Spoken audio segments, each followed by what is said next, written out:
ഒരു മൊബൈൽ നമുക്ക് കാണാനായിട്ട് കഴിയുന്നത് വേറെ ഒന്നുമല്ല പ്രേക്ഷകരെ, പ്രിയ കൂട്ടുകാരെ, അതായത് നമ്മുടെ അലീന തൻ്റെ എല്ലാ കാര്യങ്ങളും പൂർത്തിയാക്കാനായിട്ട് ഒരുങ്ങുകയാണ് എന്ന് കാണാം.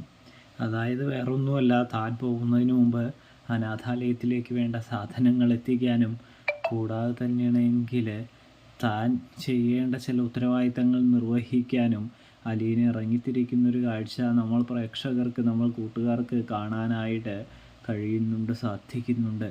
അതുകൊണ്ട് തന്നെ നമ്മുടെ ബാലചന്ദ്രൻ തൻ്റെ ആവശ്യം നിറവേറ്റി തരാമെന്നും പണം തരാമെന്നും പറയുന്നുണ്ട് ബാലചന്ദ്രനോട് പറയുമ്പോൾ കേട്ടോ.